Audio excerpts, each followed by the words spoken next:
Hello, hello, hello, hello. Welcome to the Hobby Corner. How are ya?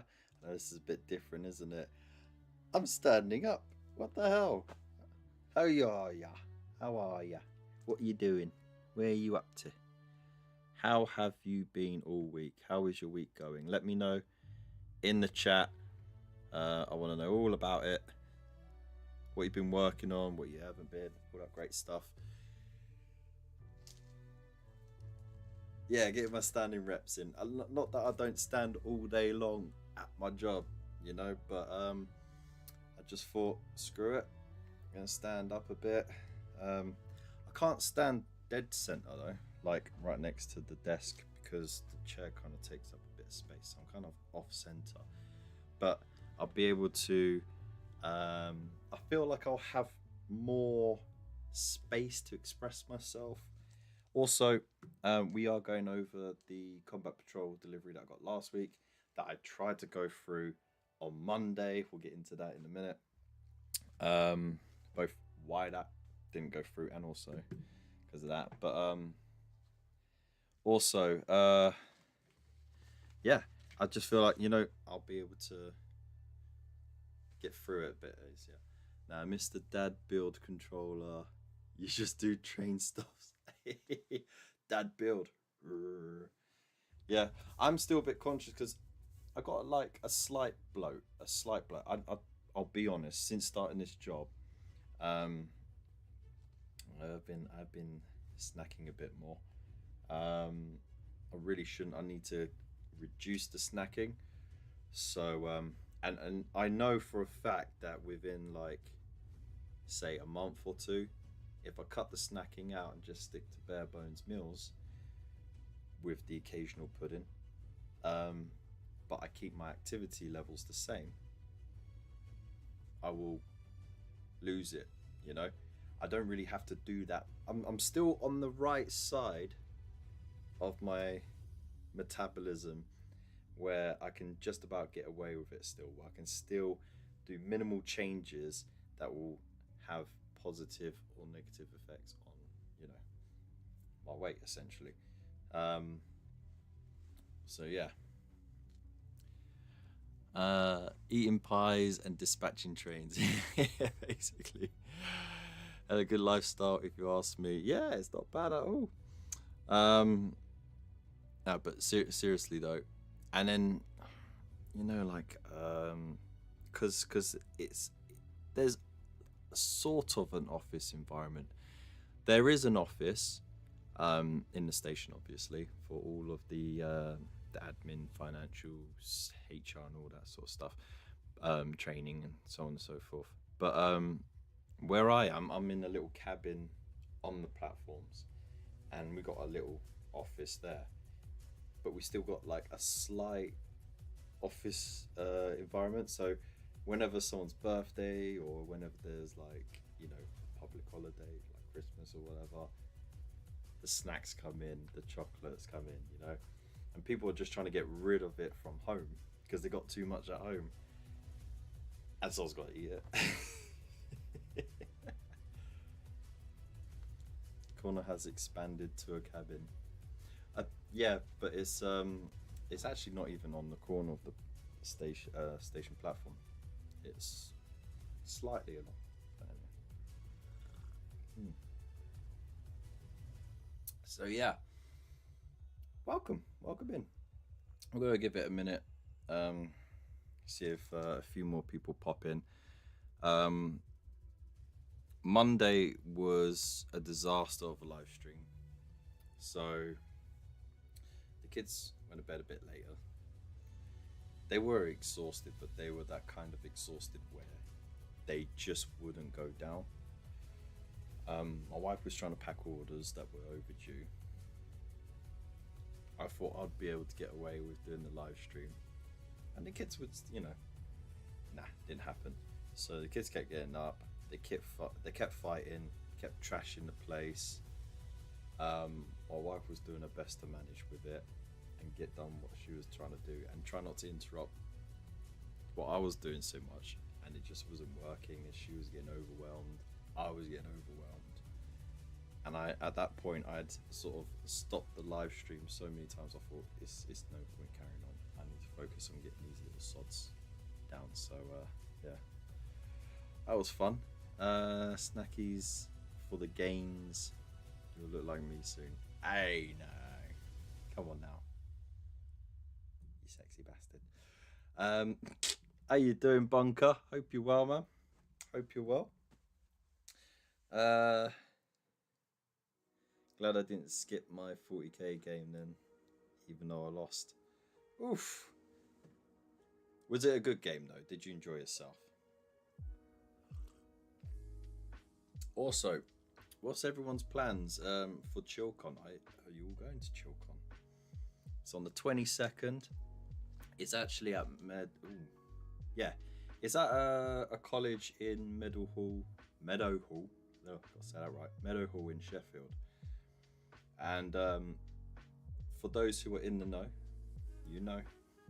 And for those who are not, Meadowhall is one of those places that's kind of had its more than its fair share of talented folk who've made their way through the hobby and then gone on to the upper echelons of hobby stardom, so to speak. For example, the shopping centre there, there's a Games Workshop there, Peachy from Peachy Tips and so on, and Duncan Rhodes from Two Thin Coats. They both worked at the same Games Workshop for a stage before they took army painting jobs at HQ, and then, you know, when the social media stuff kicked off, they kind of got drafted into it. And now look what they're up to. One's got their own paint range and tutorial videos. The other one is gallivanting around doing goodness knows what, and exploring all the different varieties of the hobby and stuff like that. So they're both doing great. And I'm sure there's a fair amount of people from the Sheffield area who will remember Meadowhall. Fond memories, of course. I think Waylander's even got a story or two about it. I enjoyed it even though I got smashed. That's alright then, isn't it? That's what it's all about. Heading up the day before, gonna visit Rosie for a couple of days. Ah, sweet. Have you got transport sorted then? Because I'm looking at going up the day before as well. I already booked the day off. And the thing is though with the car, so you know, for ages I've been saying I need to get the driver's side headlight fixed, right? Well, I tried to fix it, and what I should have done in the beginning, and I kept having that thing in my head going, you should do this first because then it will save you all this other hassle, but I didn't, was unplug the damn thing, take it to the other side of the car, unplug that one, and then plug it in, because the socket's the exact same thing. It's just, you just turn it around and test to see if it was something inside the headlight assembly or if it was the wiring, right? But I was adamant that it was the wiring inside the headlight, because the high beam worked. The high beam in the same assembly worked. So I thought it couldn't possibly be the cable that goes to the thing. Well, it turns out it is. £160 purchase for a replacement headlight later. I realised, oh shit, no, it is the cable, because the headlight's not working on that. It's got a brand new bulb and everything. And also I did rewire the old headlight, you know, using the wire clippers and strippers and stuff, and replacing the sockets for the H7 bulb and putting the plastic cover on and everything like that, sorting it out. I did it perfectly, because I know I did it perfectly, because when I plugged it in the other side, it worked perfectly. It just didn't work that side. So now I've contacted a couple of garages and I'm waiting for them to get back to me to give me a quote to see how much it will be to investigate where the fault is along the wire or the spool, because it could be from there all the way to the fucking computer. And also how much it's going to cost.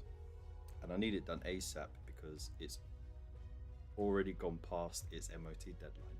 So I can't even drive my car at the moment legally, right? Unless I have a booked appointment that I can prove at a garage or at an MOT thing, right? So right now I'm bussing it at the crack of dawn to the station to get to work and back again. But I really am hoping I get it done before, not next week because that's my rest week, but the week after, because the week after I got my 6:45 a.m. starts, and getting a bus in this neighborhood at 5 in the morning or 5:30, it's probably 5:30, it's going to be a tall ask. Actually, let me just I mean, I don't think it's impossible, but it's not going to be fun.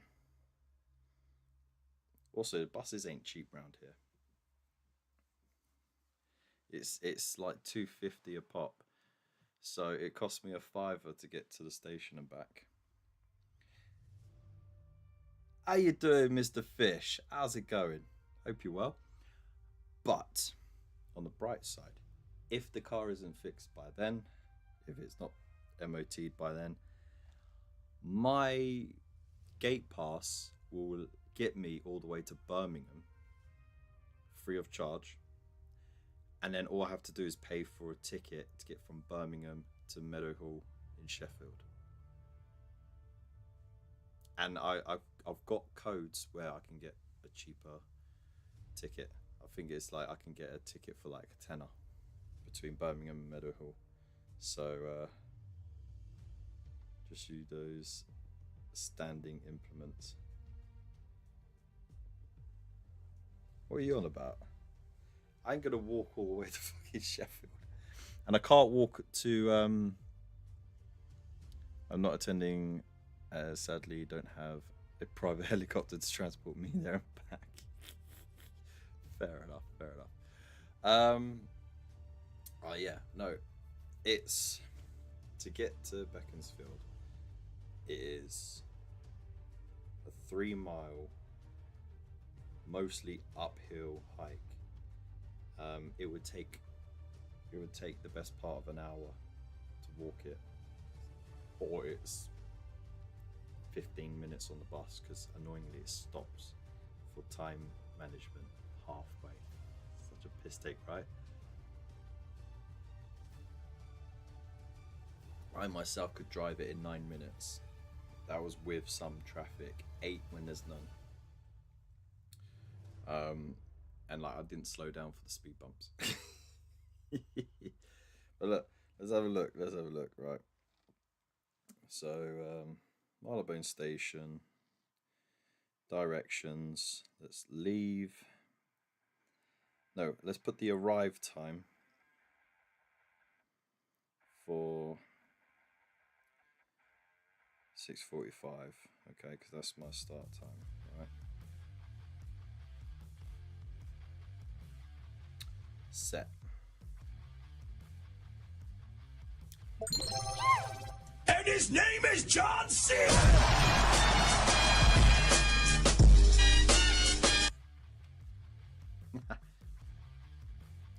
Imagine bus stopping. No, but it'll stop there for like almost 5 minutes.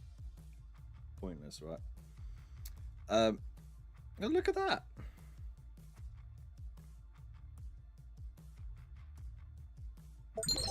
What's that? Get the X74 from Rayners Avenue to High Street and then get High Wycombe all the way to Marylebone. What was the other one saying? The 5:31 to Beaconsfield and then wait around for 12 or 13 minutes for the train. That's not so bad. Still, I got to get a bus at 5:30 in the morning. You know, I'm gonna literally just skip breakfast, do the shower before I go to bed. Don't even bother in the morning. Literally wake up, get dressed, slap some cold water on my face, step outside and go.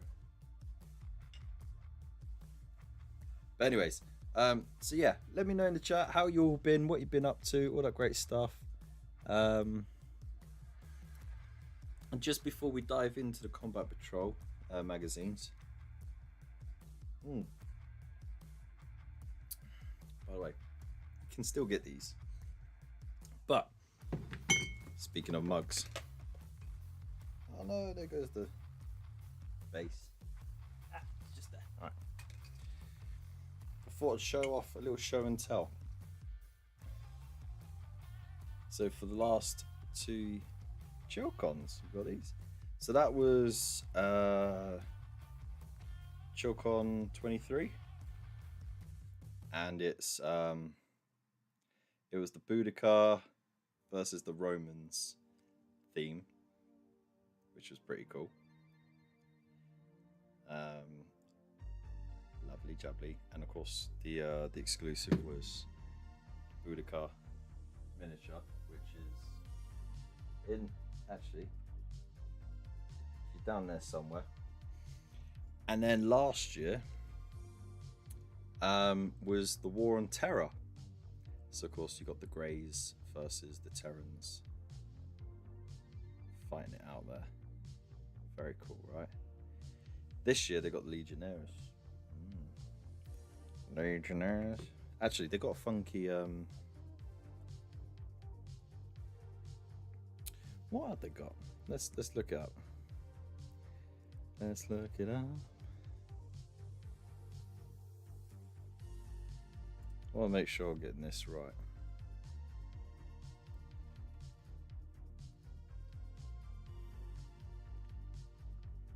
Let's get it on.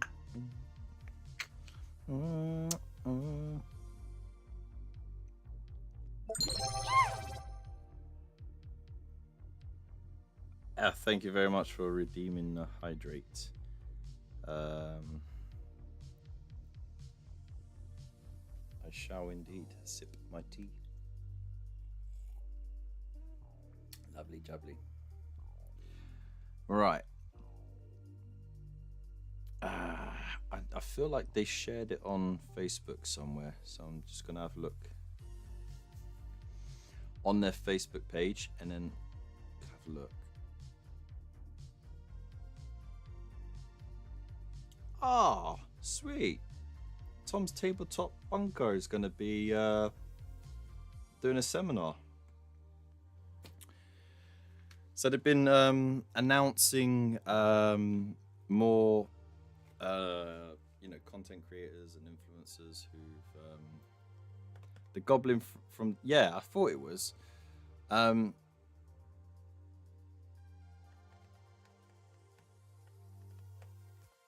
What was I saying? What was I saying? Oh yeah. So they've been announcing more influencers, content creators for the media bit, but they've also been letting us know who's going to be doing seminars throughout the day, so you can do Q&As and stuff like that. And of course they got a here's the Goblin. But what's on them? They haven't revealed what's on the mug yet, have they?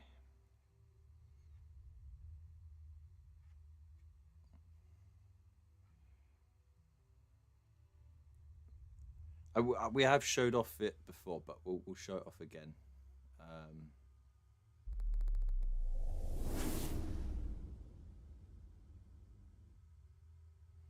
Bosh! Look at that.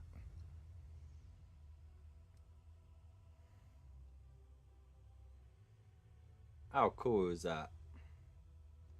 So of course that's a render, but experience of the Lion Towers sculpts is that what you see is exactly what will come out on the printer,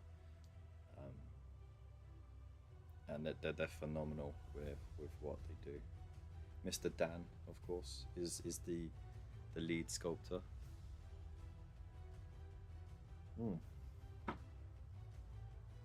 Proper talent. So just to confirm the details, of course, So ChillCon between 10 and 4. It is on a Saturday. Hillsborough College, Livesey Street. It's just down the road from Meadow Hall. And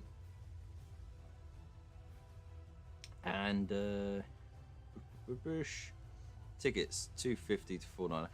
The $250 is the, what was it? You and a partner go for a £5, but those tickets have run out now. So now they just got the standard £5 ticket. Up to 50 quid. That is if you get the swag bag, which I believe they still got some going.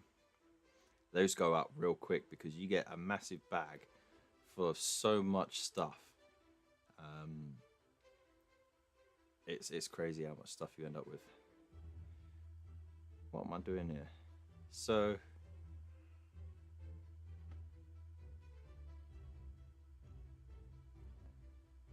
the discussion. Where's the discussion? Has someone been discussing it? I don't know. They've been discussing it? Or is it disgusting? I don't know. Let's have a look on Instagram. Much easier to find what they post on Instagram. Drink monkey.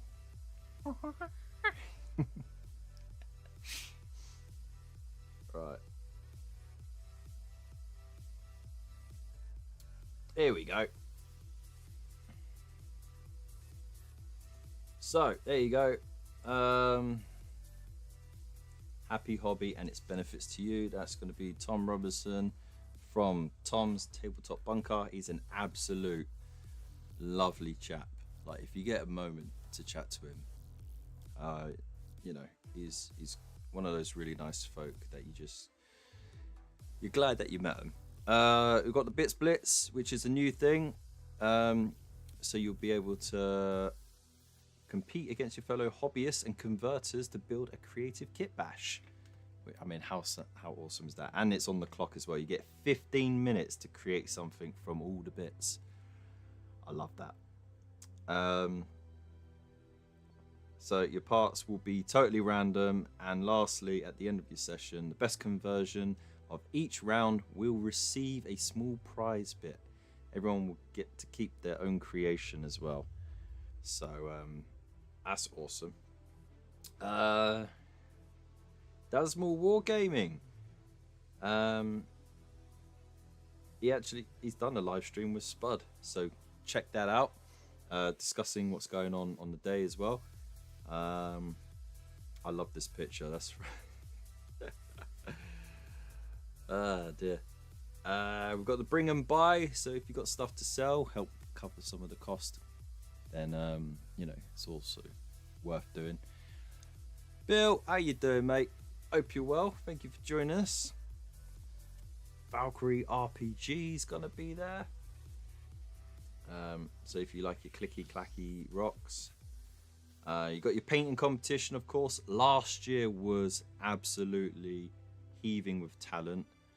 And we had our usual seasoned painting masters, but then we had some new faces turn up and really sort of like pushed the competition into another level. So yeah, I mean, this was absolutely top notch. I believe this was the one that won the best of show. And if you saw it in real life, that eyeball was so realistic. It was, you would have thought someone popped it out of someone's head that day. Sarissa Precision. So MDF products, we all like those quick and easy things on the table. You got Kerry, who's going to be there. She's of course one of the more well-known content creators on Instagram. Pandyman is also going to be there. They do awesome miniatures and stuff like that. Cerberus Studios Limited. Masterminds behind Celestial Affinity Skirmish game, no less. Oof. Got Warlord Games, so you can get yourself some discounted stuffs as well, which is I have a ton of Sarasa stuff. Nice. 5-week countdown. War on Terror, of course. The AWA game design chaps are gonna be there again. If you want to see the interview I did with them about how they got about the creative process of a new board game with a brand new rule set, with brand new concepts, then I still got that video available on YouTube as well. So just type in the Hobby Corner and War on Terror, it'll pop up. And yeah, they were lovely chaps. I had a good time chatting to them last time and the time before that. Never heard any of these influencers pukes, guys. Influencer. Well, I didn't say influencer, I said content creator. The Hobby Clinic as well. So you know, go down, ask your questions. One of the chaps sitting there was actually from the company behind the Tooth and Coat paints. What was it? Is it Atlantic something? Oh, bloody hell, man. I'm so bad with names and shit. I'm sure someone's going to say it's not worse. Content creator, because you create content, is better than influencer, because influencer means that you persuading people to do shit. Hayland, of course, they do some fantastic sculpts. Lass Hammer, I'll be honest, I'm a bit she's a bit Marmite, really. I like Marmite. I don't like, to me it would be Marmalade. I'm not a fan of Marmalade. But since her break, because I think, what was it, early last year or the year before, like things got really heated on the socials and stuff, very defensive, very aggressive, and then she took a long break, and now she's back with a bit more of a positive, more wholesome approach to the hobby and stuff like that, which I think is much better, because it kind of felt like she was kind of shooting fish in a barrel with dynamite. You know what I mean? If you know, you know. Moving on. There you go. There's Dasmal Wargaming. He's going to be there doing painting demo and answering painting questions. So that's awesome. At the Exit 23 Games booth. Bosh. So go check him out. If you've seen his stuff, he knows his stuff. Of course, we've got Viking Village returning, which I'm so happy for, because they're a good laugh. And you can participate and you can like try out the gear and everything. It's great.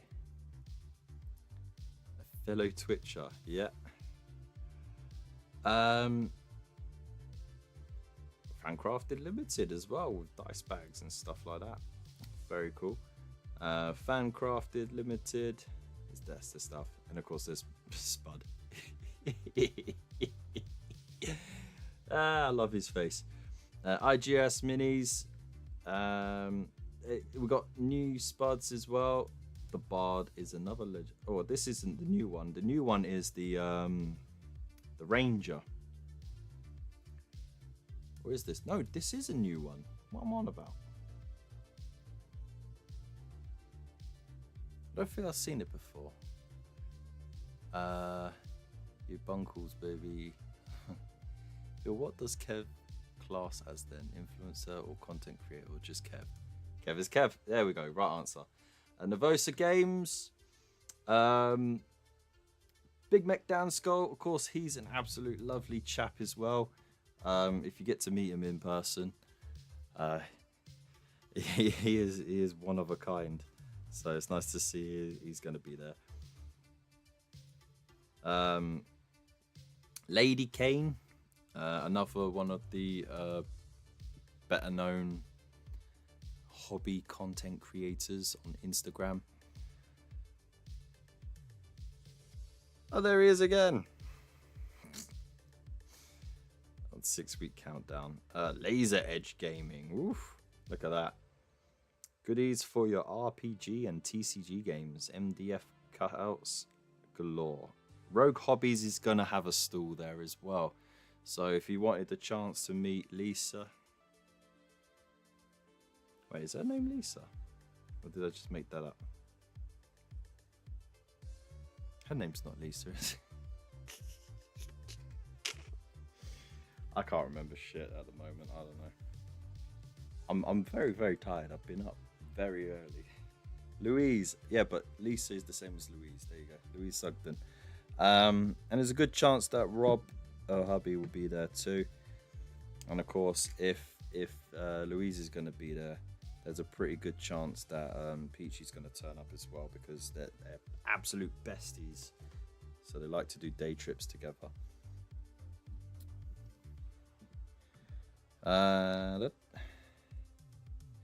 You can still volunteer as ChillCon crew. I got in contact with one of the members, and they are still looking for volunteers for the day as well. So if you've been to ChillCon before and you want to help out a little bit, maybe do half a day on the stand or whatever, go for it. There you go. Look, refreshments provided, free entry to the show. You get a crew mug, and you get a show model as well as a little thank you. Yeah. The outpost is going to be there as well, so you get more goodies. The Lions Tower, so you can talk to Dan himself about his creative process. And he may still have the range for Crystal Collapse as well. So, you know, go grab them, because there's some smexy looking miniatures on there. I think they've filled out their content creator quota. Color Forge as well is going to be there, which is an affiliate of ours as well. And you got Traveling Man, which is quite a well-known board and card game shop. And if you book now, you save 10% off. Well, that was until... Where's that until? The end of February. So if you pre-book your tickets, you get 10% off. Boom. Very cool. And of course, that's the first gen of Spuds. Spud in the tank. There you go. There's the Ranger. So yeah, it is 2 new ones. You got a Bard and a Ranger. Very nice. Anything else going on? Oh, some tables being built for the day. And then of course you got a full day course, miniature included, show entry included, and level up your skills. Hosted by TMS, that's Tesseract Miniature Studios. So you get like a whole day of like professional painting and modeling and concept advice, which I think, you know, if you don't want to be in the crowded hubbub of a convention, but you still want to feel like you're part of it, maybe see some of your favorite content creators like me, then yeah, and still come away with skills and stuff like that, then it's a great alternative. And I think that's it. That is literally it. We won't show that, but literally on that reel there's 2 pictures of me, because I'm twice as awesome. Lol.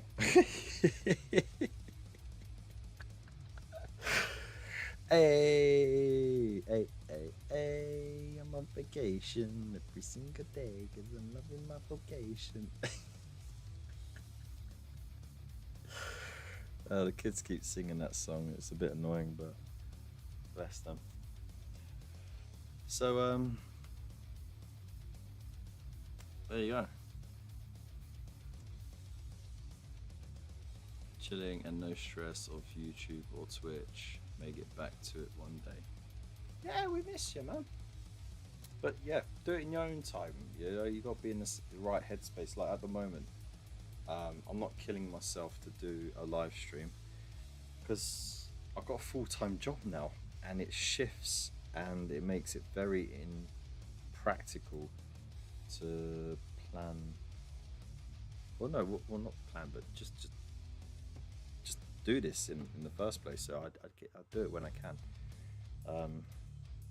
And it might mean that I don't get the viewership or whatever, but to be honest, this is my hobby time, and I love sharing it, and it's like a nice little hangout, you know, because I don't get to go to a hobby shop and hang out, you know, like I'll never get time to hang out at the local Games Workshop, though to be honest, I rarely see people hang out at that one. The place that people usually hang out at is what was it, Dice Republic, I think it's called, and that's like right on the main high street underneath a gym, no less, so you can get your gains and then get your gains, you know what I mean. That was me rolling dice, by the way, mind out the gutter. So yeah, if you're ever in Wickham, check them out, they're quite cool. So Hubba hubba. Wasn't that type of organ? I was in Elston's last video. Where's you? Very fleeting. Oh man, you know what? I saw the notification come up, but I haven't got around to actually watching it. Was it good? Anyway, so yeah, I don't know what this year's mug's gonna look like, but once again, it's last year's mug, which got in the swag bag. Just put that there. Also, speaking of mugs, and I will get to Combat Patrol in a minute, but I got a nice little memorabilia one that was given to me. It was part of my granddad's collections. It doesn't matter what you think! From M&S. When was it made? 2017. Yeah, not old, but it looks cool, right? And also, for when, like back in the day, when he got an injury, and he had to have bed rest for a bit, as a joke, they got him a little bell in the shape of an old Bobby hat.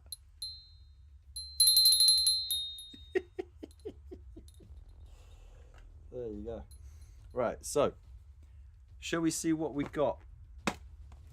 Shall we see what we got with this delivery? Right, so if you got it as you should have, you would have got this mug. Combat Patrol. There you go. This is the Tyranid Prime facing off Terminator Captain. Very cool. And the way it's positioned, it's so that you always got one of them, which is kind of cool, right? So but this is my second one, because when I was reviewing what I had in the box, the contents, you know, getting the stuff out and counting it, I didn't see what it is in there. And the reason why I didn't was because my wife emptied the box. That's right, I literally didn't get to look in the box. She took the stuff out the box to use the box for packaging, and left the magazines on my chair, and put this box to the side. I didn't know about that, and she'd forgotten about it. So I contacted Hachette, and the wonderful people that they are, they sent me another one. So, be a bit mean for me to keep it to myself. So what I'm going to do is, I'm going to put that as a raffle prize at the end of the month to any of my long-suffering paying subscribers, whether that be on Buy Me a Coffee, on Twitch, or on YouTube. So I'll get all your names. I'll put them in the hat. If you're like, got the membership or a paying subscription on multiple things, then you'll get multiple entries.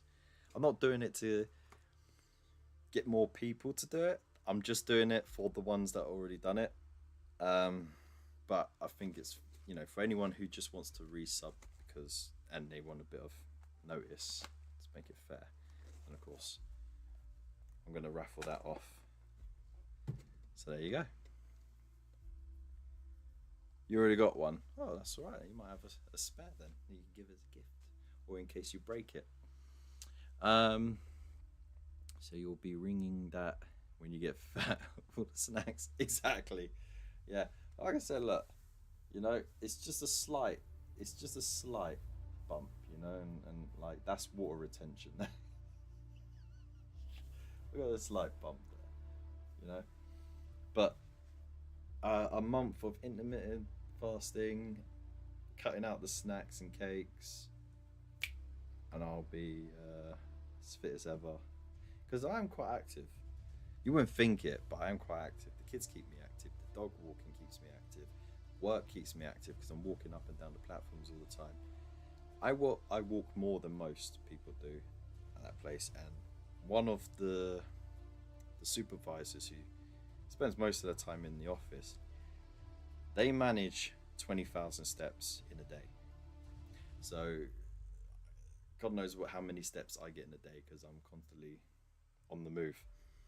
Right, so that is that one. Now, in a little slip, we did get this, which of course was the Primaris Company Champion. There's the building instructions with the sprue as well. And you know what? Let's go to our other camera. Where is the mouse gone? There it is. It's down there. It's harder to see when I'm standing because, like the contrast is a little bit off when the screen is tilted away from you. Bosh. There we go. So, here it is. Stay in your lane. Right, so here it is. Lots of lovely detail on that. I like the aesthetic of it. I like the pose of it. It's a nice, simple but effective miniature. At 20,001. Awesome. Are you going to paint your pixies? Oh, what, the Eldar? I don't know if I... The thing is, I'm in two minds, right? One, I could sell the sprues on. Probably get what I paid for them. Or two, I could paint them up as a little force and then see if anyone actually wants to buy them like that. So... and if I was going to do that way, I want to do it nicely. With the white and the green. I think you should get out of the comfort zone. Yeah, because I've never painted Eldar. I've got nothing to hydrate with, man. I'm all out of Twinkie poos. So let me put that. I'm gonna put that up there. Bosh. Right. So shall we get into these issues? I think so. I think it's bloody time. So, in the first issue, you get part 1 of 2 of the 10 Guardians and weapon platform. Sprues are absolutely bursting with weapon options.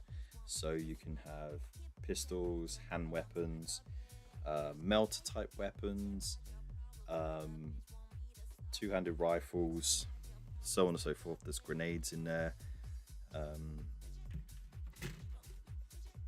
and head options and stuff like that. So very cool indeed. And of course we'll go into more detail on them, but look, you've also got, like, you see the helmets, you got some with the tassel on them. you know, bare heads and stuff like that, regular helmets. So lots of options. You could never have the same 10-man squad looking the same. If you know, you could have about 150, well, yeah, 150 of them, and I'm pretty sure you can make each one look individual at the very least. So then obviously the next one, you're going to get the bases, you're going to get the weapon platform, and the rest of the bodies as well. But that's very good. So in here, of course, you've got your build guide, which we can go past. So once you get the second half, do the building, and then of course in the second magazine you'll get the paint guide. Gosh, look at that. Pretty simple to put together that.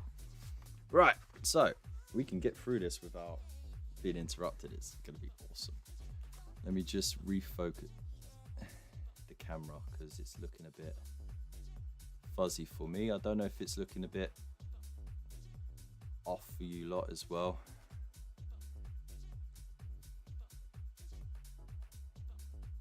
There we go. All right, I'm gonna risk it with autofocus for now. So,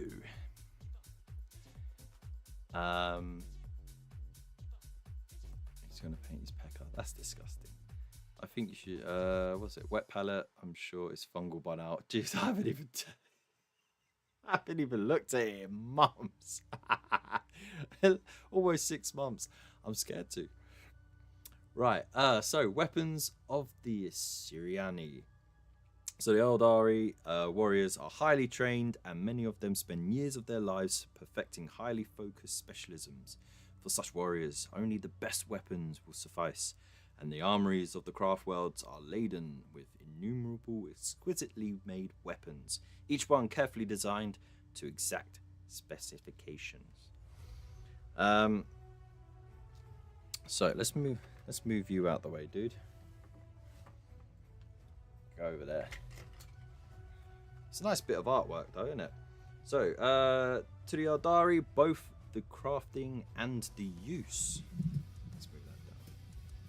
Both the crafting and the use of the weaponry is considered high art. Their technology has an ancient lineage and is far in advance of the possessed by many of other species. In comparison, even the best weapons produced by humanity's Mechanicus look like childish experiments. There you go.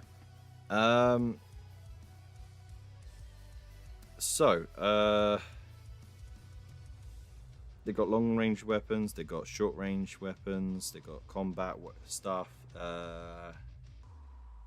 What are we looking at? When Eldari training and discipline is married to their martial technology, few opponents can withstand the deadly attacks. Very nice. Just briskly go through it. Okay. I'm surprised the wet palette hasn't grown legs and water. Yeah, you know, probably would if it wasn't under the weight of other stuff. Right, okay, so you got your different types of weapons. Shuriken, catapults, and pistols, which are your basic stuff that shoot very thin little discs at things and just slice you away. You got D cannons, which rip a hole in real space briefly, and you could get pulled into it, into the warp. Nice. Star cannons are like plasma weapons. You got the bright lancers, which are like las cannons, shooting a high beam, like pew, lasers and stuff. You got ghost glaives, which is a power sword carried by Wraith constructs. They're huge, and they're set with a spirit stone that holds the soul of the deceased Eldari warrior, granting the weapon a sentience of its own. Because, you know, why not? Better that they enslave their own ancestors' souls into their bidding than some horny chaos god. You got scorpion claws, which are like a power claw, power fist type thing that's got claws on it, with a shuriken gun attached. you know, basic like the Eldar version of those Boltstorm gauntlets that the aggressors have, and of course you've got plasma grenades as well. Boom! All the things that your guardians have. Path of the Asuryani. The Eldari of the craft worlds, known as the Asuryani, keep to a strict discipline linked to their occupation and place in society. This is known as the path. They carefully focus on mental order, attainment of skill, and higher learning, shunning lower pleasures and the cheap and brief thrill of enjoyable sensations. So it goes into how they spend huge amounts of their lives just basically training and focusing and honing themselves to these skills, and then get in there, not pleasure, but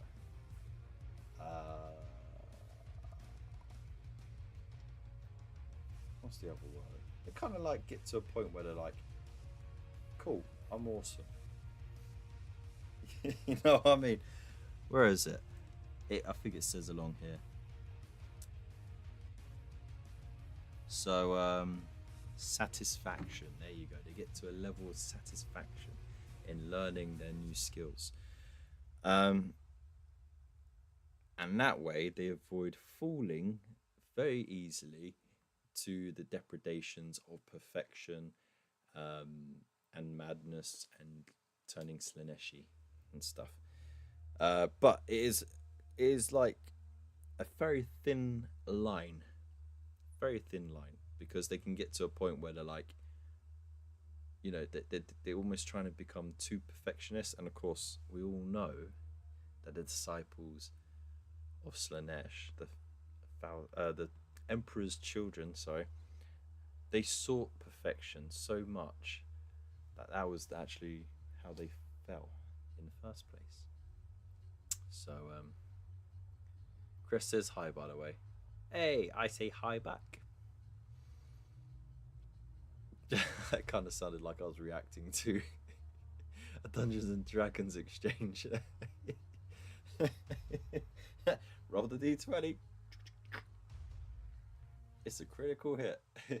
You do indeed say hi, and he is happy to say hi back. Alright, so let's move on from that nonsense. So you've got the path of the outcast. So these are the ones that don't want to stay on the craft world. They want to go either live on a planet, go hunting, go like treasure hunting, become pirates, whatever. They're the outcasts of all that stuff, right? They do everything but live on the craft world. You've got path of the warrior, where you hone your abilities in martial combat, and each path is inspired by an aspect of Cain, which is of course the bloody-handed god of the Asuryani. And then you got path of the seer. So the Eldari are a very psychically gifted race, but there are still those that stand out, and they follow a path to hone in on that, and they get to a point where they can actually be put into leadership positions because of their skills in mastering their psychic abilities, the foresight, their inspirational abilities, stuff like that, and yada yada yada, whatever. Space elves nonsense. Moving on, we got the Great Rift, known as the Cicatrix Maledictum to the Imperium, Gork's Grin to the Orcs, the Daffodian to the Eldari, and many other names beside. The Great Rift is a tear in the fabric of reality that divides the galaxy. Waves of unnatural energy radiate from it, rendering interstellar travel and communication next to impossible. So, split right down the middle, you got Imperium Nihilus, which is the half of the galaxy that's on the wrong side of the warp, Rift. Cannot see the Astronomicon, which is the psychic beacon from Terra, which helps guide navigation for the ships when they go through warp travel. Also means they're cut off from reinforcements from the rest of the Imperium, so they're basically fending for themselves. But the way the Imperium is set up, every sector is self-sufficient anyway. They produce their own munitions, their own food, their own resources, their own troops, and so on and so forth, even their own space marines. It is being led by Dante, who is the chapter master of the Blood Angels. He was elevated to the Primaris like upgrade, basically, just after he was saved, much to his disappointment, by Guilliman, because they were about to all die to a man on their home planet of Baal, thanks to a lovely Tyranid invasion. But Guilliman and reinforcements managed to break through the warp rift, and they found their way to Baal just in time to save him. And he's like, "Oh, let me die. Is it my time?" And he's like, "No, the Emperor has more work for you." He's like, "Ah, fuck." And then they put him through the Rubicon. So there you go. Roll for initiative or keep to his. And then, of course, Imperium Sanctus is being run by Guilliman, of course, the logistical master that he is. They can see the Astronomicon, so they can travel around kind of how they did before, which is haphazardly, but mostly safely. Dante Tread would be cooler. Yeah, I know. And yeah, he's just about his business. It's about his business. Now, there are some things to consider. So the Great Rift was brought about by the machinations of the followers of Chaos, most notably Abaddon the Despoiler. Although none know for certain how this was achieved, many point to the destruction of the planet Cadia and its ancient pylons, the fracturing of Beltan Craftworld, and the resurrection of the Death Guard Inyad as key events in its formation. Because, of course, the resurrection of that Death God, it was an Eldari Death God, brought about another warp rift, and so you had the Eye of Terror, massive one that existed for a long time. Then that event created another one over here, and that was fueled actually by the fracturing of Beltan Craftworld, because all the souls were fed into that moment so that they could create the Death God. And then the ancient pylons on Cadia were made by the Necrons and their Blackstone technology to hold back the warping reality of the Immaterium. And of course, once those were destroyed, there was nothing left to really hold it back, and then it just ripped right across the galaxy, connecting it. So there is a small bit though called the Nashmund Gauntlet, which is the sort of calmest part of it, and it's heavily contested and fought over because, of course, everyone wants a safe path from one side to the next. And then, of course, you got your two halves of the Empire of the Imperium. Let's have a look at our Dari unit names, shall we? We have got leader names, we've got unit epitaph, and of course we've got cool names like Burning Storms and Kindred Swords. And you can roll for it, or you can choose, or you can use it as inspiration. But yeah, take that in as you do. And then we have got the Oath of Moment, which is a faction ability that allows you to select an enemy unit upon which to focus your force's wrath at the start of your command phase. Once you've selected the unit, You then get a bonus that makes it easier for your troops to hit models in the target until the end of your, or until the start of your next command phase. So I think it's just reroll misses. Reroll ones, or is it just reroll? I think it might be reroll ones. Anyway, let's have a look and see if I'm talking shit or if I know what I'm talking about. Is he talking shit or does he know his stuff? That should be the theme tune. Right. Yeah, reroll all failed hit rolls against the unit. So, in the command phase, which is right at the beginning of your turn, you can use command abilities, right?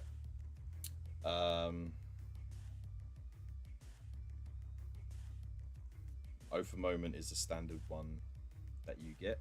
You can only use it once in a turn, but you can use it every turn in the game. And the Space Marines just go, hey, see that unit there? I'm going to get rerolls to hit on that for the entire time. And then you just shoot everything at it, you charge everything at it, and you just make sure it's dead.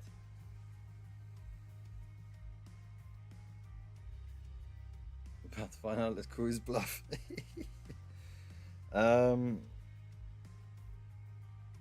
you go. Here's another thing. So it says Fury of the First. Each time a model in this unit makes an attack that targets your Oath of Moment target, add 1 to the hit roll. So that's another ability that these Terminators have, which is very cool.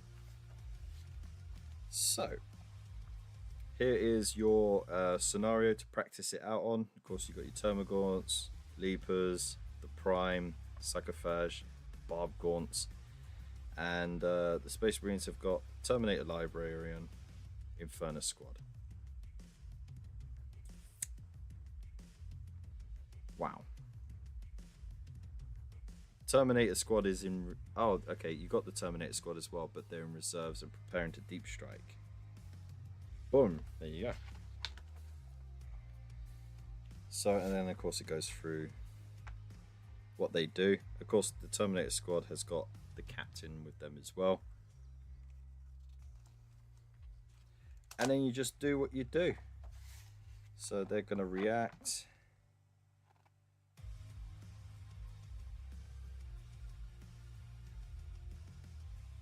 Of course, every turn you get a command point. Because of course those command actions cost a point or two. And then things to remember. Quick Oath Moment nonsense. There's a nice little recap there so you don't forget what you're on about. There we go. That's the end of that one. Very cool. Very nice. That could be a series idea starring Kev. Just Kev. Not influencer Kev. Just Kev. Kev. Alright, so here is the next issue. This is the second part.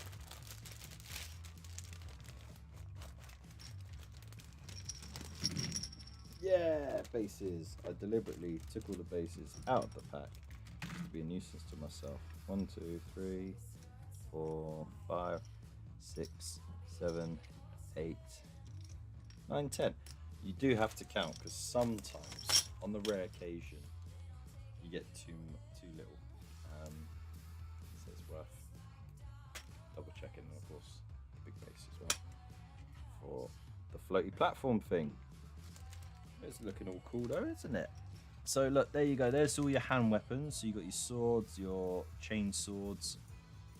Got little bits and pieces to add extra detail as well.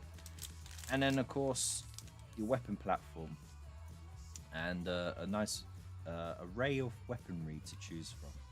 You actually got 1, 2, 3, 4, 5 options to choose from. 5 options to choose from.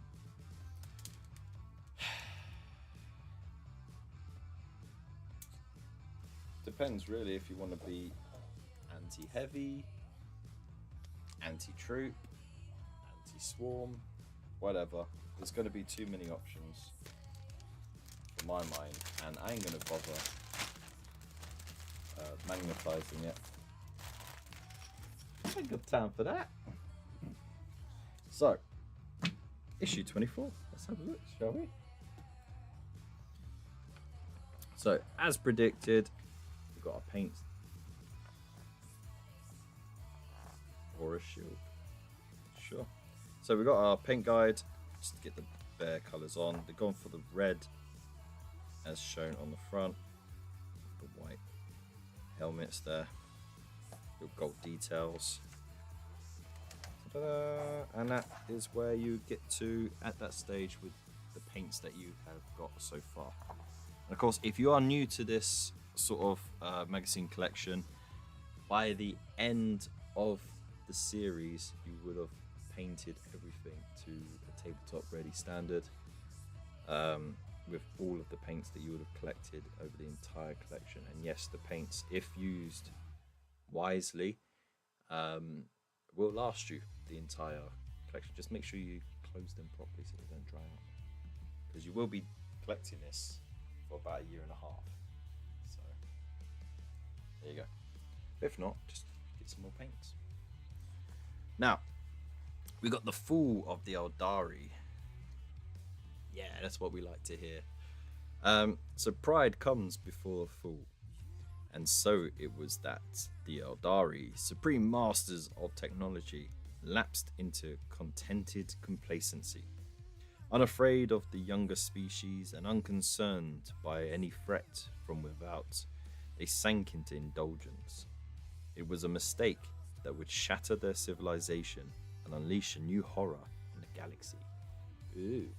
So, get some good paints. Yeah. So, yeah, it's a nice bit of artwork there, isn't it? So, in a nutshell,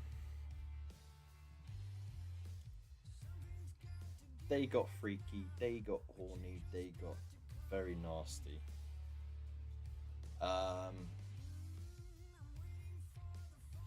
And then what happened was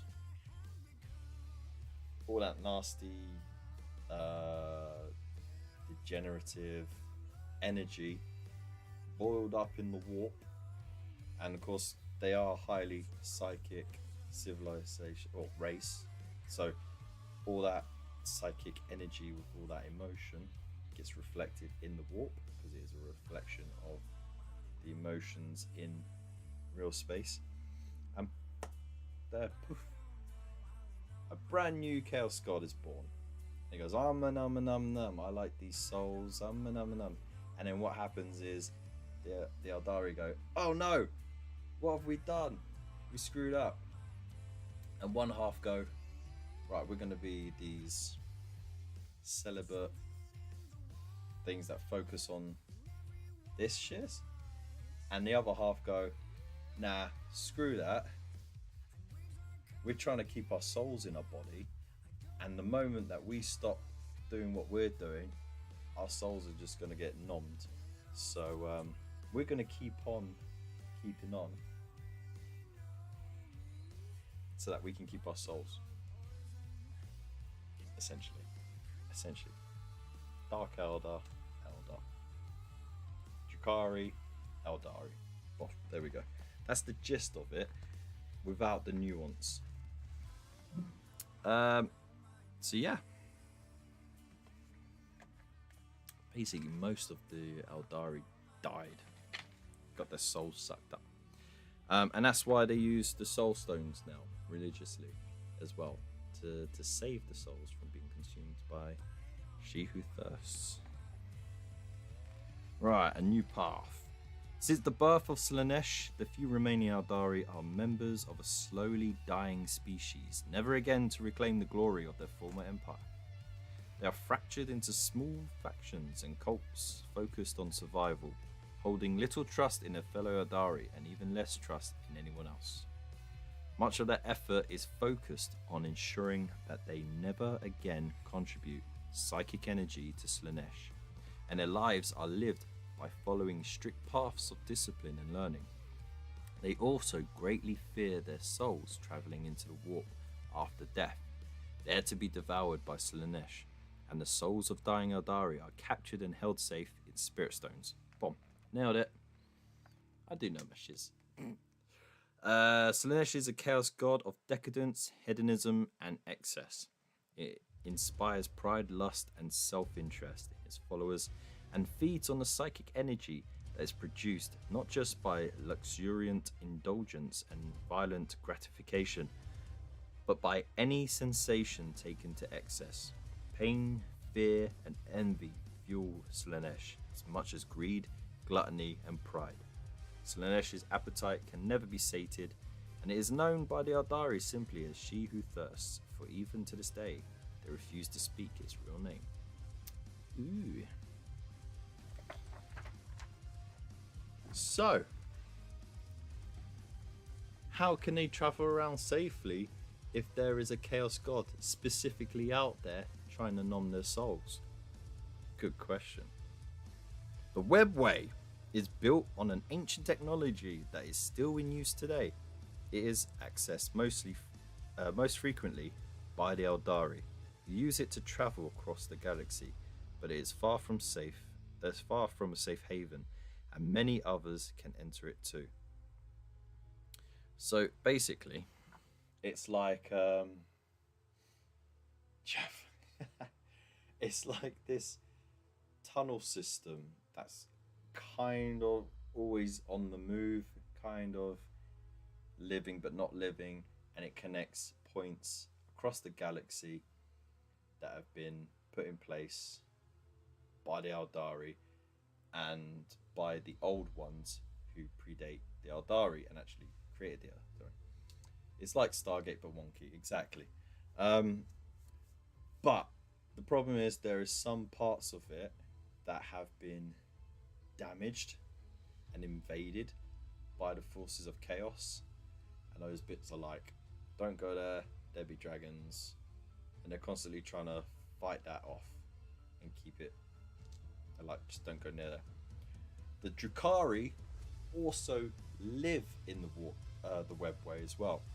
It's how they get their slaves and their feed all the excesses that they need to. So they travel through the Webway, but they have their own world, Komara, I think is how you pronounce it.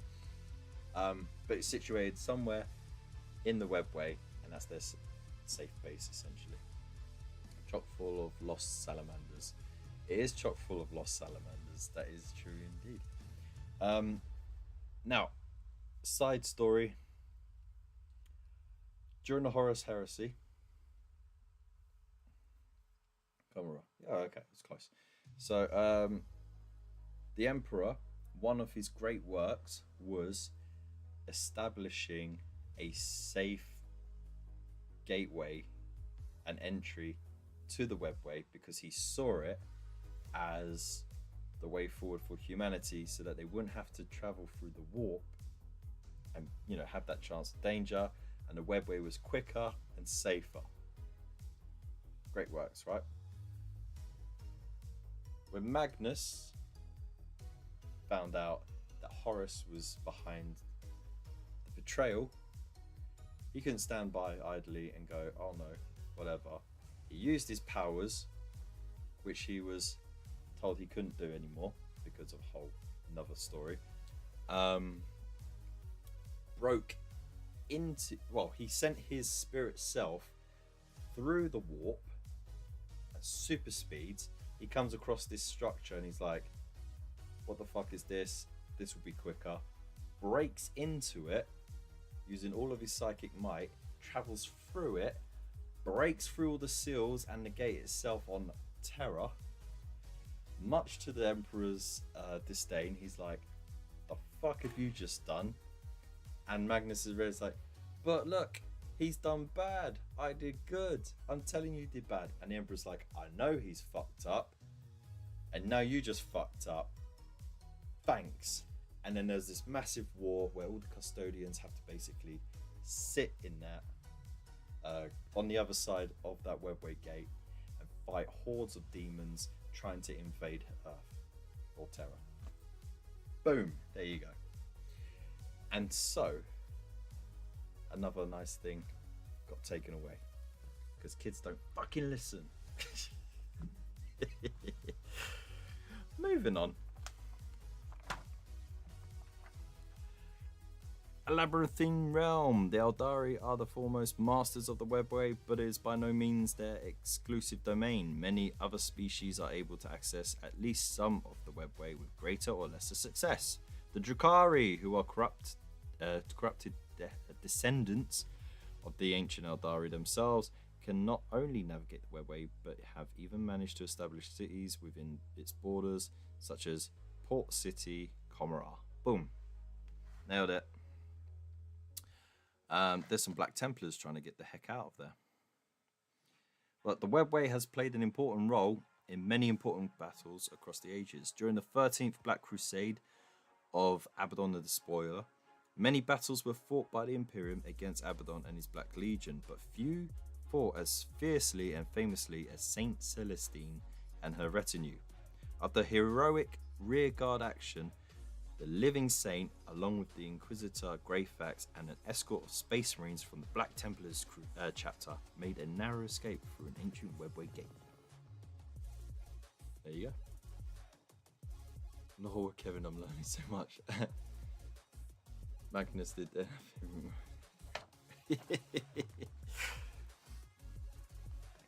Look, the thought was there, but he fucked up on the execution, right? Forge Worlds! We like Forge Worlds.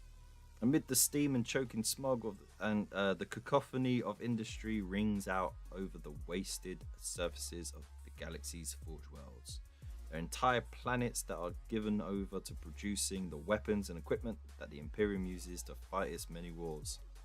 Each Forge World is controlled by an Adeptus Mechanicus, an order of fanatical devotees who worship the machine god of Mars.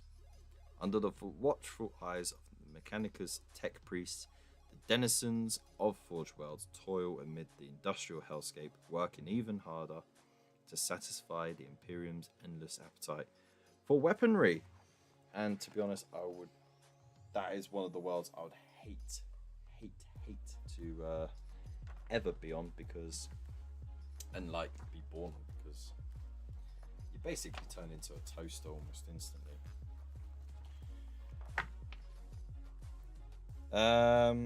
Forge World Lucius is a hollow world whose core has been replaced by an artificial sun. How mad is that, right? They created an artificial sun in the core of a planet.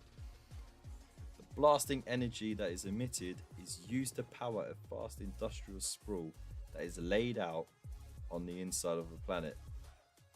So basically, instead of making a Dyson sphere around a sun, they thought, that's too much hassle.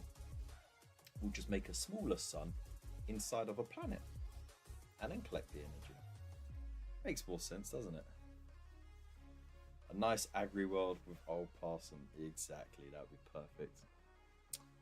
And then Forge World Riser is an ancient Forge World that made its name supplying the Imperium with plasma weapons and containment fields.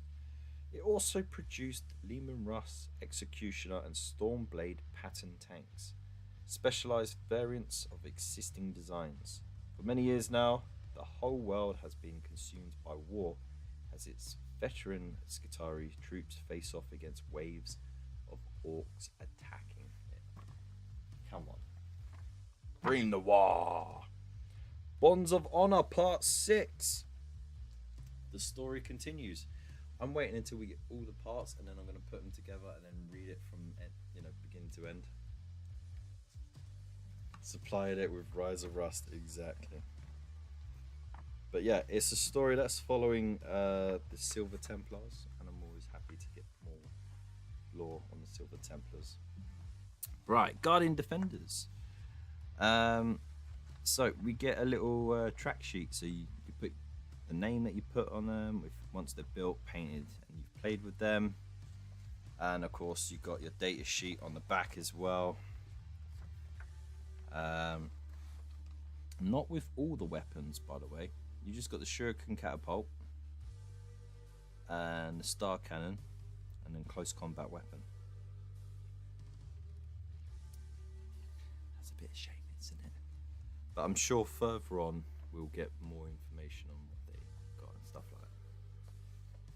2 separate squads, Kev. What do you mean 2 separate squads? You get 1.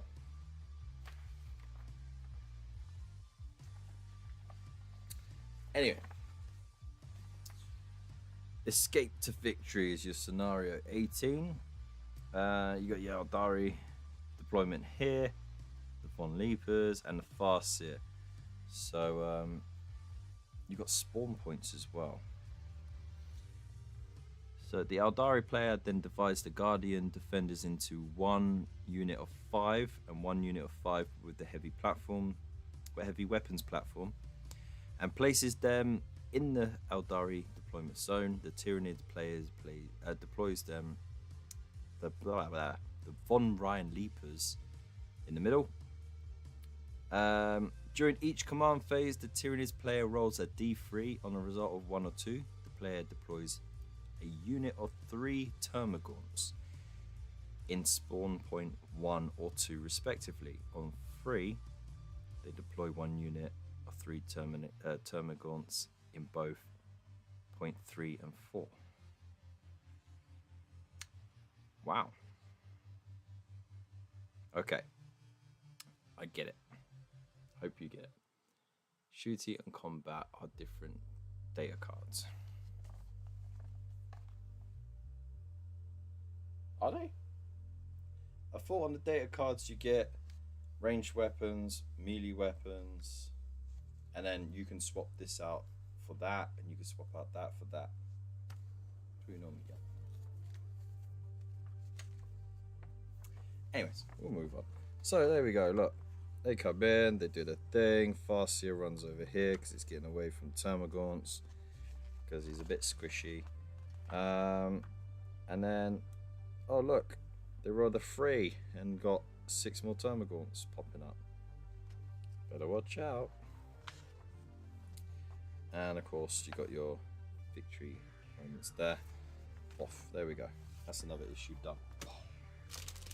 Let's get. So, did you learn something? I hope so. I'm going to be having a look now at issue 25.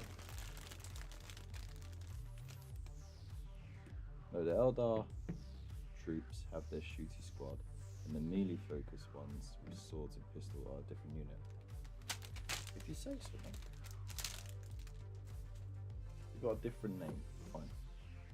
So, in this, we get a pot of Nuln oil, which is literally, liquid talent, and Caribou Crimson, which really makes a lot of things pop. It's a nice, rich color. You can never have enough of both. And we also get a medium shade brush. Ta-da! And it's from the artificial line. Again, never used the artificial ones because I wasn't going to go out and buy a bunch of new paintbrushes when I barely get time to paint. So yeah, good excuse to try them out. I'll pop these paints over here with the brush. There we go. Right, let's dive into this issue. I'm getting tired of standing, I've been standing all bloody day. I want to sit down.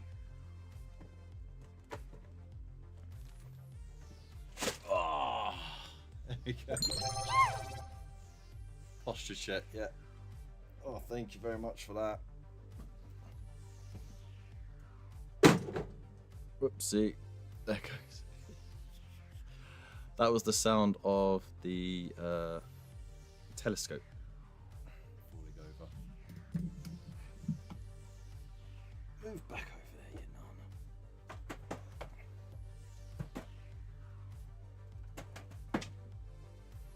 Alright. Ah, the recent alignment was lovely to see.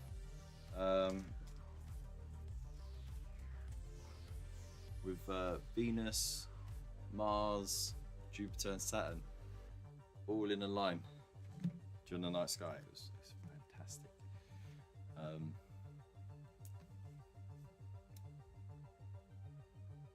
Your old timer getting crinky old man problems. Yeah, exactly.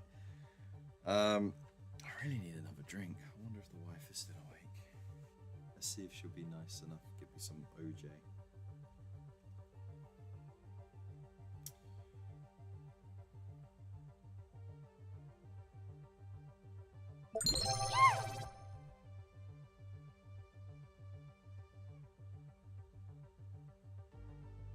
Orange juice.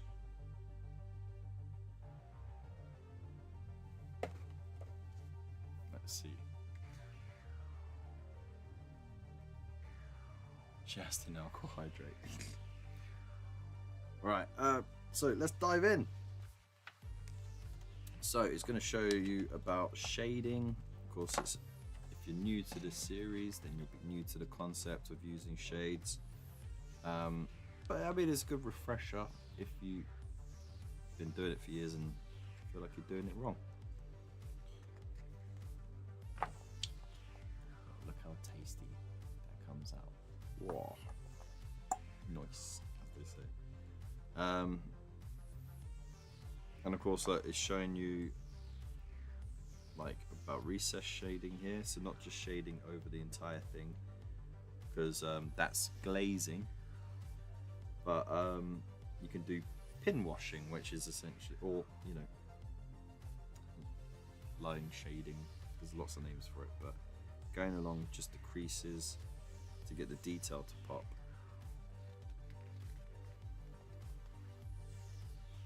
And that way you don't change the hue of the rest of the area that you want to keep a certain color. But yeah, it shows you all the areas to apply these shades to. So of course you'll be busy for a bit going through everything you've been painting so far, and it will be like this throughout the series. You'll come back to your previous miniatures with the new paints and go, usually pick this and that out. Painting the bum is another name too. Hey, and then it gives you an idea of what they'll look like at the end. They're already coming along very nicely. Right. So I've been told to say this with a sort of Irish accent. So Sam Han.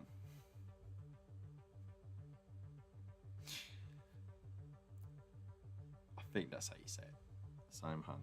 Anyway, is an ancient craft world that is populated by some of the fiercest Eldari warriors in the galaxy. Their bravery is legendary, and they are an honorable people, but their warlike tendencies have often led them into conflicts that might have been best avoided, and even into conflicts with other Eldari craft worlds. Populated by the red ones, yes. You got the airships here. You got the big walkers as well. They're versions of the Imperial Knights.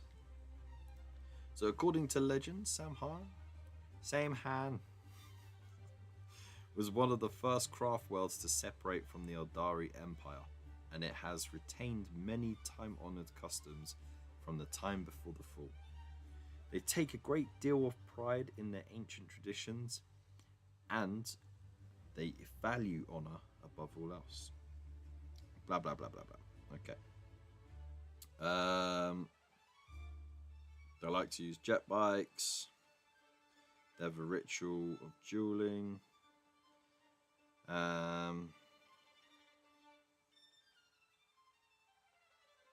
have a reputation for recklessness and even barbarousness, for they are known by many as the Wild Host. Okay. And they got many legendary warriors and weapons, vehicle-borne rapid assaults, ferocious fighting on the battlefield, so on and so forth. So it gives you an idea of their fighting style. The name Samhan means quest for enlightenment. In the Eldari language, the same word is used for snake and for hidden knowledge. And so the world rune of Samhan, Shui He's saying Swain. That's not it. It takes the form of the cosmic serpent. Sam Han.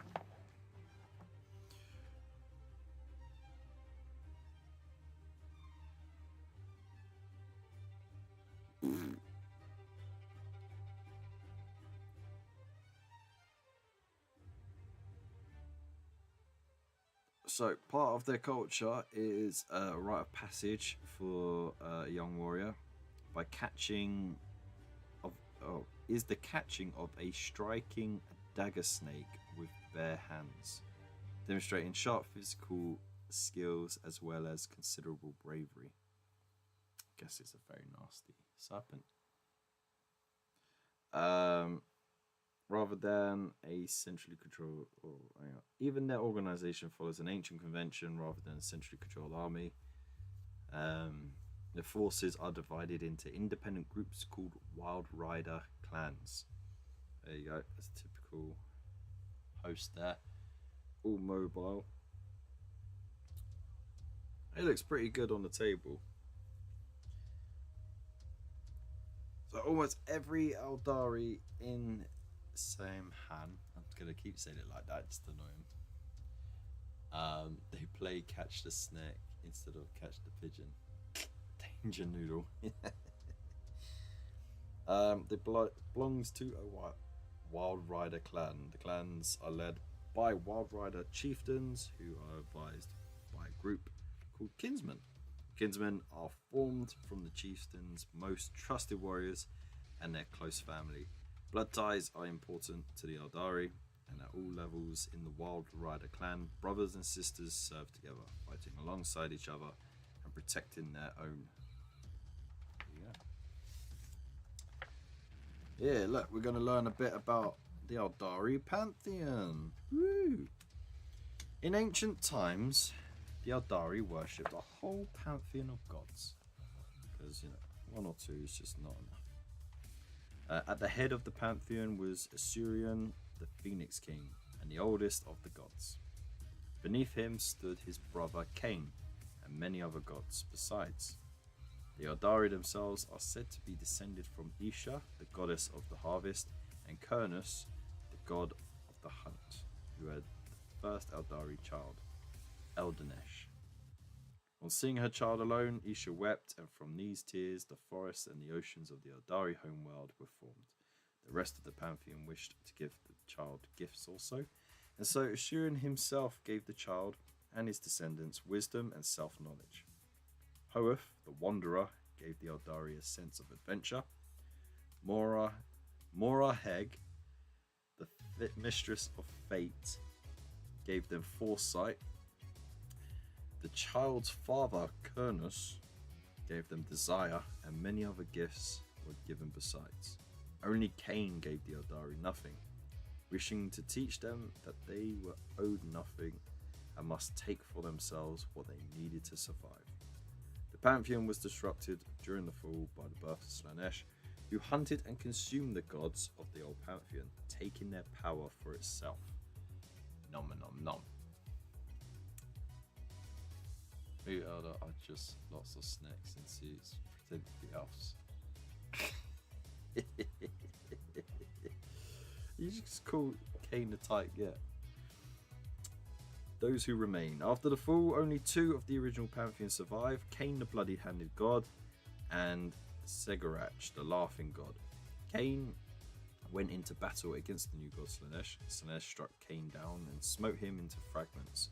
Vanquished but not totally destroyed, these fragments of Cain live on still at the hearts of his many avatars. While Cain fought against Slaanesh, Segarach made his escape into the webway and hid deep inside its secret roots and labyrinthine tunnels.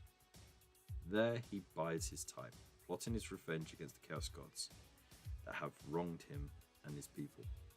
However, rumour has it that he leaves his sanctuary from time to time to walk disguised among his fellows, the Harlequins.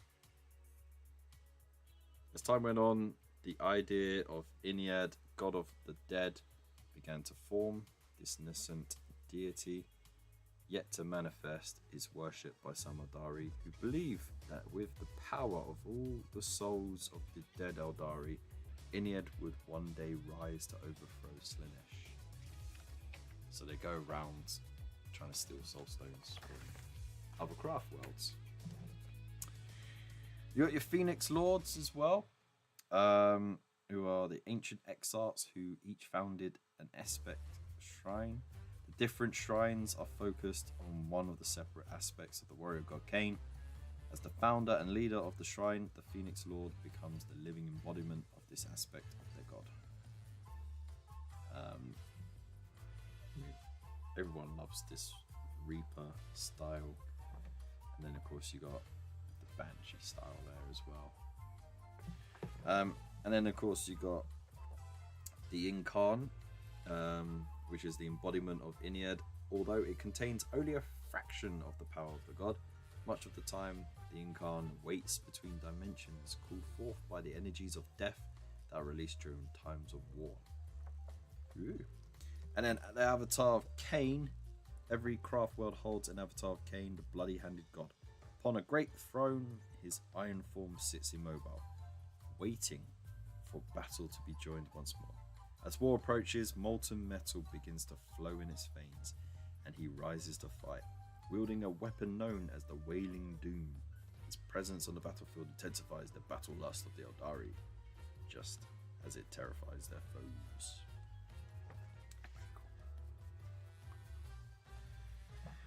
Right, Tyranids faction abilities. So we had the Space Marines with Oath of the Moment, and the Tyranids one is Synapse. So while a Tyranids unit from your army is within 6 inches of one or more friendly Synapse models, the Tyranids unit is said to be within Synapse range of those models and of your army. Each time a Tyranid unit from your army takes a battle shock test, if it is within Synapse range of your army, take that test with 3d6 instead of 2d6. So you have a better chance of rolling higher than your battle shock, and therefore passing and not losing any troops. There you go.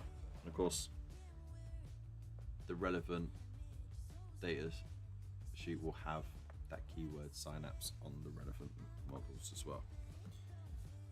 Boosh. So there you go. The Termagants have a leadership characteristic of 8+. And with the 3 dice, they managed to roll 10. So they passed. Boom. We also got Shadow in the Warp. So once per battle, in either player's command phase, if one or more of your units from your army with this ability are on the battlefield, you can unleash the Shadow of the Warp. When you do, each enemy unit on the battlefield must take a battle shock test. So, there you go. Here's an example of what happens if you fail your battle shock test. The objective control characteristic is now 0. Is that what happens? Do they not lose? They don't lose troops. It just means they can't hold an objective.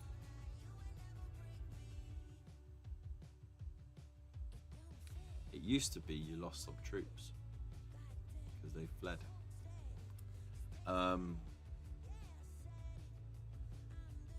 Though they have got no fear as a special rule, so they don't lose troops when they lose battle shock.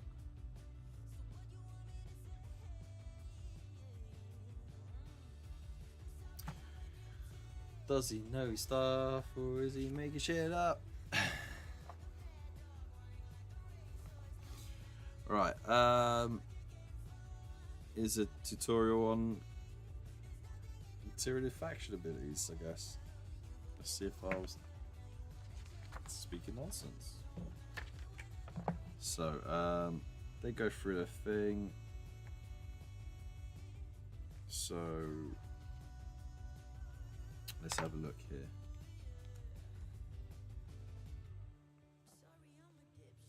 they took a battle shock test because they lost half of their unit. They've rolled a 3d6 and they pass. At the end of the command phase, the players determine that the Termagants control objective 3. Blah blah blah. Okay.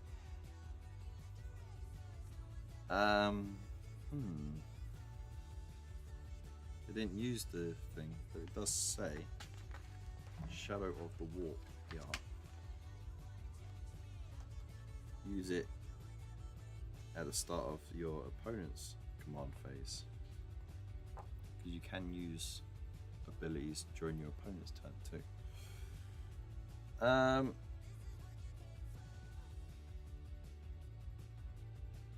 Yeah, so have a good read through it. And there's your little things to remember, so it condenses it a bit.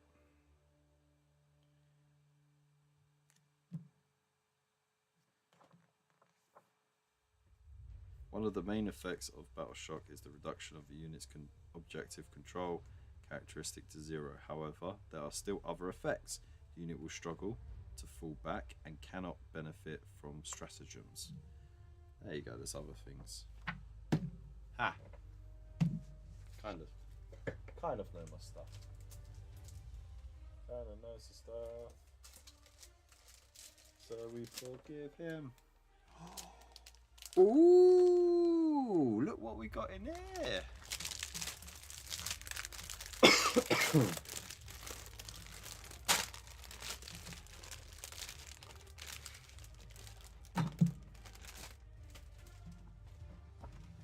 Hey, look at this. Normally these are grey, so it's interesting to see it in black. But yeah, look, we've got a themed, textured base. It looks to be of Eldari craft world nature, which is pretty cool. And then we've got the Wraith Lord here. As you can tell by the sparse spacing on the sprue, it's got to be about 20 years old, right? And we've got a date on here somewhere. Let's have a look. Oh yeah, there you go. 2006. 2006. Boom. It said 2015. Nah. So, I mean, it holds up, doesn't it? The detail's still there. So, let's put that to the side. Of course, you've got weapon options there as well. It would be silly not to go with the big ass sword. You know what I mean?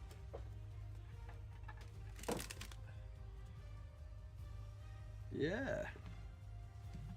So let's have a read, see. So we got our build section here. Lovely jubbly with your different options to choose. You got your shoulder mounted weapon, wrist mounted weapon, and you could choose a second wrist mounted weapon or the sword. Oh no, you can have both. You can have both. Okay.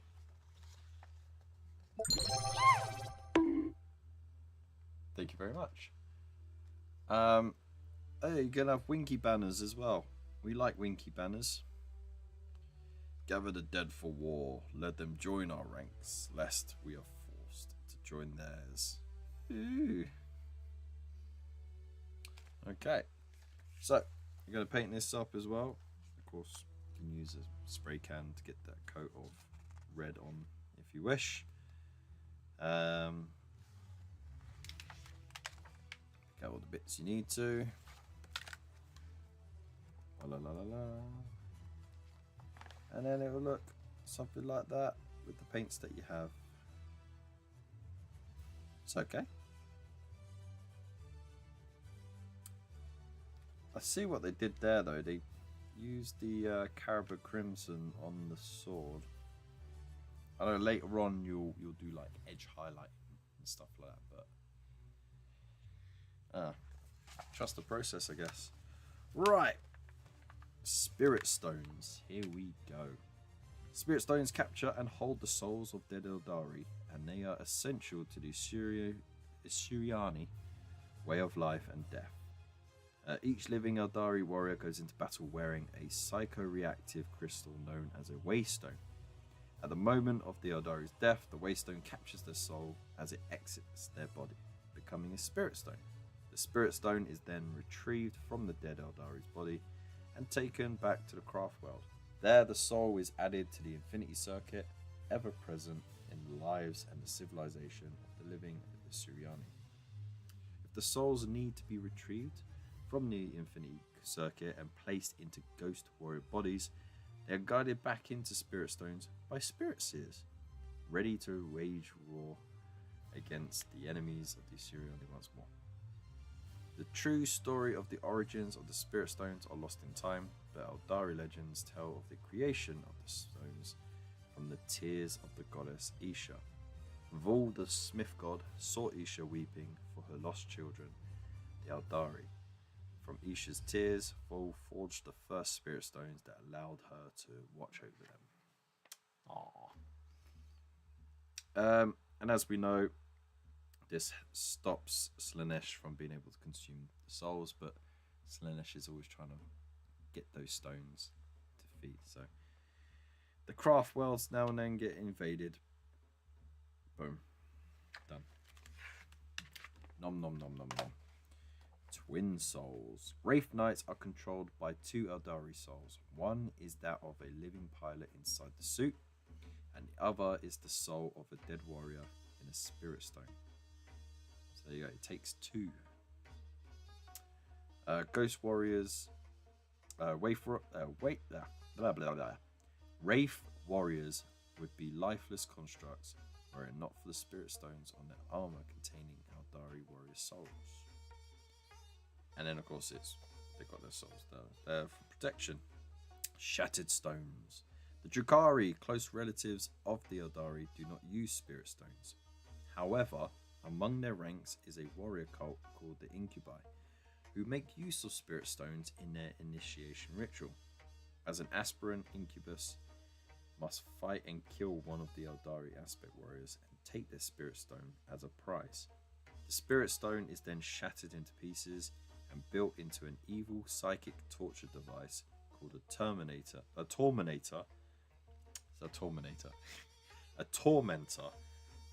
that the new Incubus wears on their chest. Wow, that's nice, isn't it? Yeah, pew pew it. Right. Beyond the Veil. The Immaterium is a fully fledged reality of its own, however bizarre it may seem to the inhabitants of real space. But there are places where the warp breaks down and merges with the material universe, sometimes allowing passage into the Immaterium or allowing things within it to escape. So warp capable ships puncturing small rifts into it.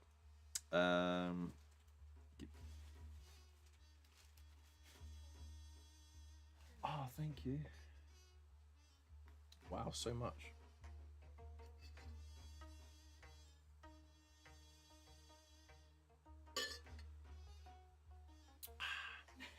Thank you. I'm drinking from a cup. It's a very cool cup, actually. Yeah. Thank you so much. Really should start drinking pineapple juice.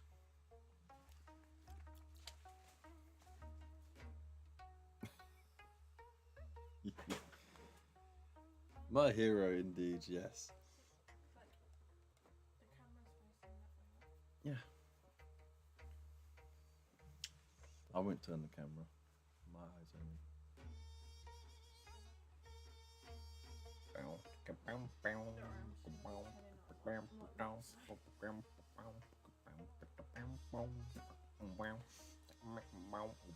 Here, back to the... Right, Although the drives of warp-capable ships can puncture small rifts into the immaterial, some areas of space are home to gigantic and permanent tears into reality, where the real space and the immaterial exist uneasily together. Fierce warp storms often. Okay, I'm ready for bed now.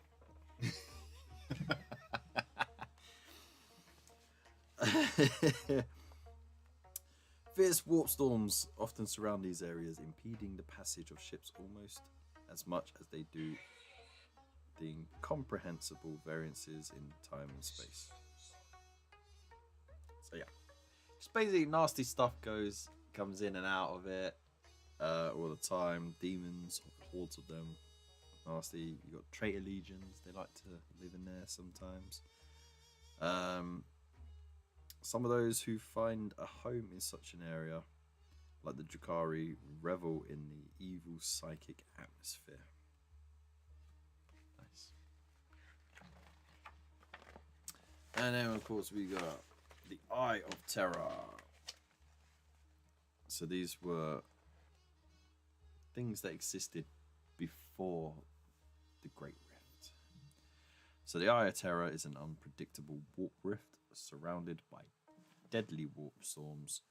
It was formed by the fall of the Eldari and the birth of Slaanesh. Within its depths lie many horrors, including the Traitor Legions, formerly loyal space marines who have given themselves to the powers of chaos. Time flows differently within the Eye of Terror, and nobody knows when ancient foes might attack from there once more. Of course, there's whole star systems in there, and every planet is warped in many different ways. So, and you know, Traitor Legions made their home there. So, nice of them, isn't it? The Maelstrom is an area of intense warp storms that sits in the Ultima Segmentum. You're right there. That part picked up by the mic. Due to the difficulties that Imperial troops have insanely crossed the Maelstrom, it has become a haven for pirates, orcs, followers of chaos, and anyone else desperate enough to brave the reality-rending storms to escape the attention of the Imperium. Spur and Glow, how you doing? Hope you're well. And Korax eternally chasing Lorgar. Yep. Whilst, you know, looking more and more chaosy himself, right? The Prosperian Rift was the site of the war between the Grey Knights, a secretive and mystic chapter of Space Marines, and the Thousand Suns, a sorcerous band of Chaos Space Marines. Grey Knights were taken prisoner inside the Rift, and their tortured voices leach out into real space, igniting the conflict. Ooh. And of course, we got our little progress sheet here for the Wraith Lord. So yeah, you know what to do with that. You got your data sheet on the back. So you got the Bright Lance or the Shuriken catapults on there, and then of course the Ghost Glaive Sweep and the Ghost Glaive Strike, doing different things. The Strike, of course, is, I'm guessing, more of a you know, like punch a hole in the tank sort of thing. Whereas your Sweep is more of a troop targeting attack. So there you go. Big guns never tire. Because the Wraith Lord has the monster keyword, it can still shoot during the shooting phase, even if it is within engagement range of an enemy unit. It may target any enemy units within range of its weapons, including units that are within engagement range of it. However, if it does fire when enemy units are within its engagement range, the player must subtract 1 from their hit rolls. There you go. Which is fair, but cool. And now we got the Vanguard action. So both players deploy their units as shown below. If any Tyranid units is destroyed, it respawns at its starting position during the Tyranid player's next command phase. To win, if the Tyranids can destroy the Wraith Lord, the Tyranids player wins. If the Wraith Lord is still alive at the end of 5 battle rounds, the Aeldari player wins. Damn. And you got your Von Ryan Leapers, 5 Termagants here, 5 there, and then a Tyranids Prime. And when they die, they respawn. So it's a battle of attrition. How many wounds does this thing have? 10 wounds. It is toughness 11, so most of the stuff isn't going to hurt it. Because it's going to need like 6s.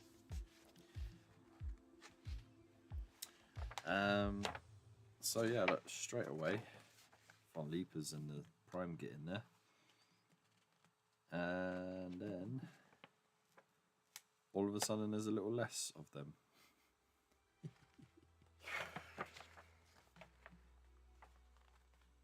Always consider the different attacks that are available to you and pick the one that will be most effective. Alright, and then of course you've got your little fate trees for each one. Boom, there you go.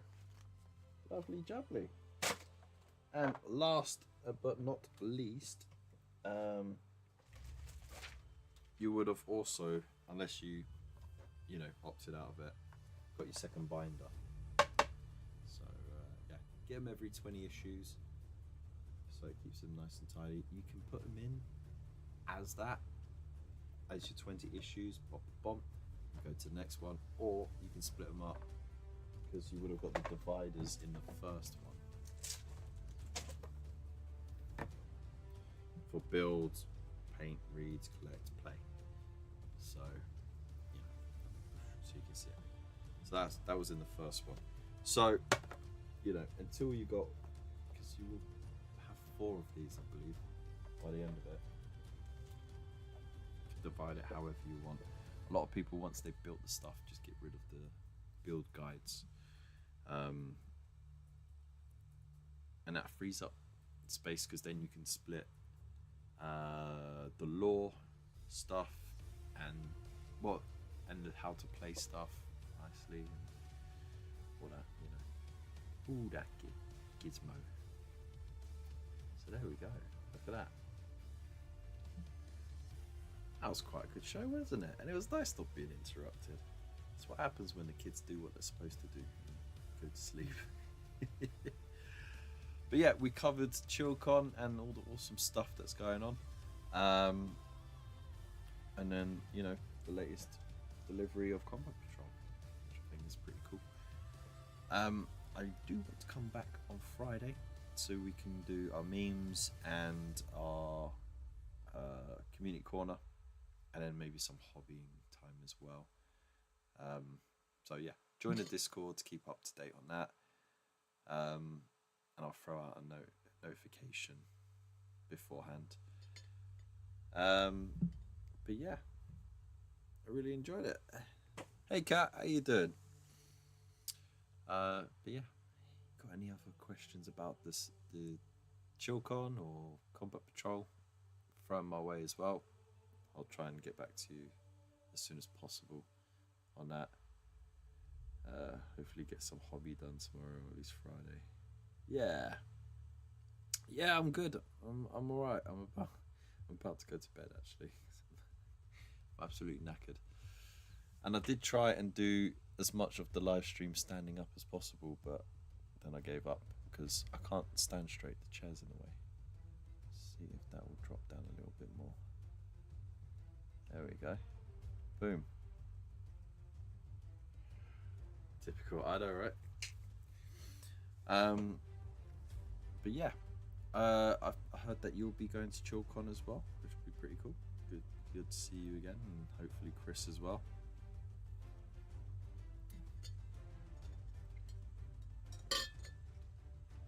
Oh, that feels so good on my throat. That's what she said.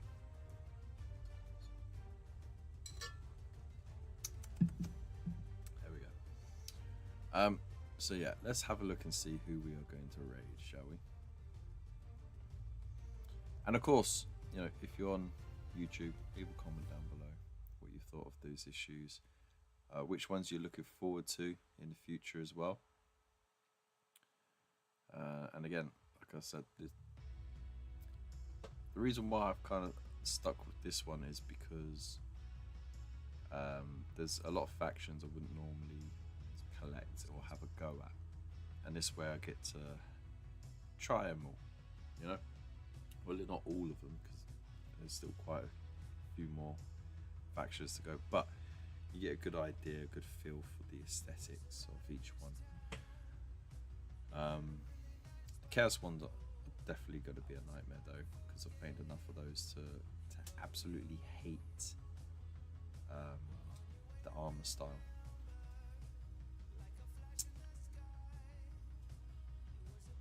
It's just poo. Not going to Chilcon, can't afford to, and trying to get our own con off the ground. Oh, that was it. My apologies. Can I be cheeky and suggest a raid? Of course you can. Go for it. Who are we raiding tonight?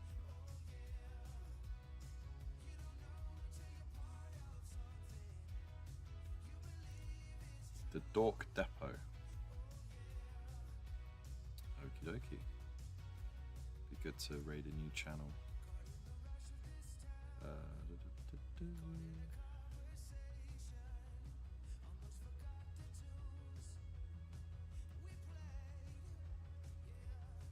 There we go. I'm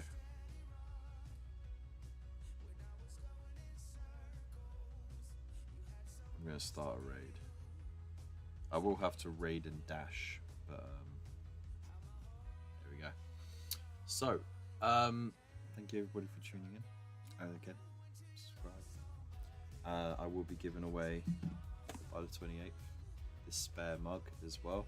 So the spare Combat Patrol mug.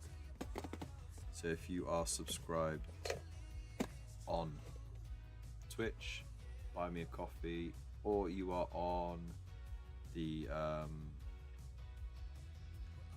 thingamabob, what is it called?